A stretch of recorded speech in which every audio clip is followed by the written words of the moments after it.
Good morning, students. Today we will move on to the next subtopic, that is centrifugation. Centrifugation is nothing but separation of a colloidal particles from solution. Now, two components having difference in densities can be separated by centrifugation technique. I had given you an example of milk for centrifugation technique. We know milk is a heterogeneous mixture, but it looks as if it is a homogeneous mixture. It is made up of proteins, it is made up of milk cream, so several other components are there. So we need to separate these components. So we go in for a technique known as centrifugation. What is the principle behind it? The principle is the denser particles are forced at the bottom and the lighter particles stay at the top when spun rapidly. Means the heavier particles are settled down at the bottom, whereas the lighter particles stay at the top when you spin it rapidly. This is used to separate liquids from solids by spinning. So this technique is used to separate liquids from solids. What are the other applications of it? For blood and urine test, this particular centrifugation technique is applied. Blood is also made up of several components. Urine also has various components present in it. To separate those components, centrifugation technique is being used. And also to squeeze out water from wet clothes, the centrifugation technique is used. And also to separate butter from cream, centrifugation technique is used. Next, we will move on to separation by using separating funnel. Now, this separating funnel is used to separate substances which are immiscible. It means they are not soluble in each other. So here we have taken kerosene oil and water as two immiscible solvents. These two are not soluble in each other, but they form two separate layers. This particular separating funnel has got a stopcock. Now based on the density, these two get separated. First, we see the kerosene oil gets separated on top and the water gets collected below. And once you open the stopcock, the water, you can collect the water. It drops into this beaker, and once it reaches a kerosene, as a kerosene layers reaches over here closer to the stopcock, you can switch it off and you can get one more beaker and collect the kerosene layer. Now once what you need to remember is, once you have put the immiscible solvents in the separating funnel, you need to keep it for a while. Only then you need to separate. Separation of mixture of oil and water. During extraction of iron from its ore, the lighter slag is removed from molten iron. See, this technique is also used to separate oil and water as well as molten iron from the lighter slag. Molten means which is in a liquid form. Okay, molten is nothing but which is in a liquid form. Slag is nothing but impurities. So to separate the impurities and the molten iron, I can use this particular technique, that is by using separating funnel, I can separate the two mixtures.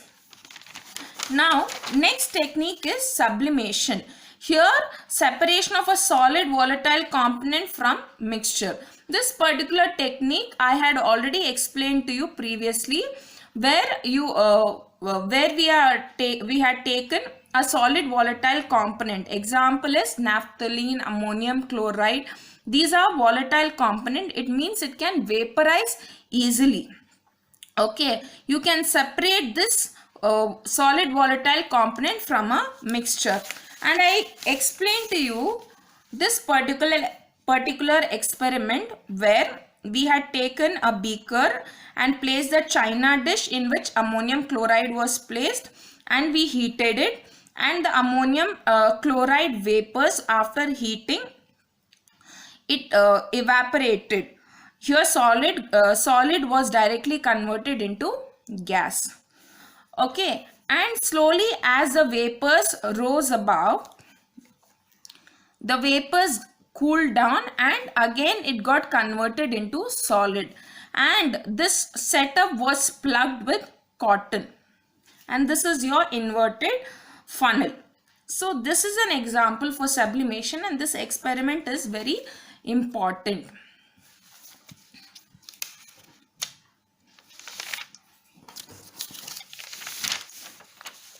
Next, we will move on to distillation.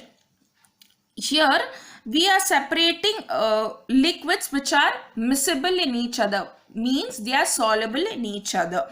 If liquids in a mixture are miscible, boil without decomposition and possess different boiling points, then we use this distillation technique. Means in distillation technique, we are using mixtures that are miscible in each other. It means they are soluble in each other and they boil without any decomposition. Their structure is not changing when you're boiling, or they are not breaking down, and they should have a different boiling point. Then suppose if they have the same boiling point, then we cannot obtain substances from the mixture. We cannot obtain different substances from the mixture. Distillation involves a conversion of a liquid into vapor, followed by condensation of vapor back into liquid. Now, what do I mean by this statement? You will understand it over here. Distillation used only if the liquids have a difference in boiling point more than 25 Kelvin. The difference in boiling point should be more than 25 Kelvin. Now, this is, we are taking, this is a round bottom flask. We are placing the thermometer. This is a stand or a clamp.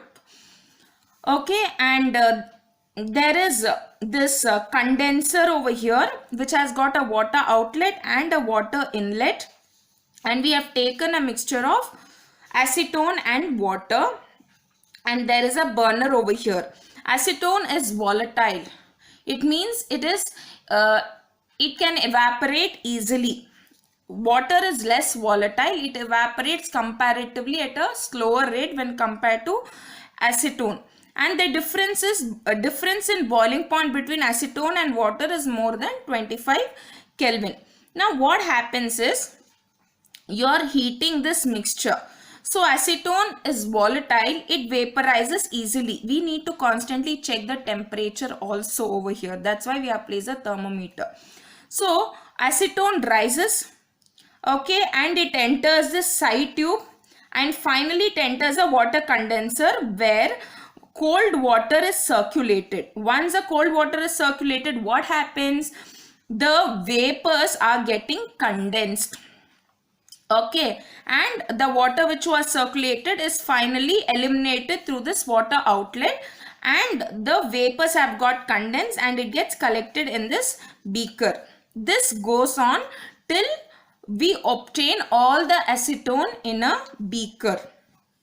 And same with the water. Once acetone is collected, we change the beaker, and again the same step is followed. We heat it, okay, and water rises up, it gets condensed, and finally it gets collected in the beaker. This is with respect to distillation process.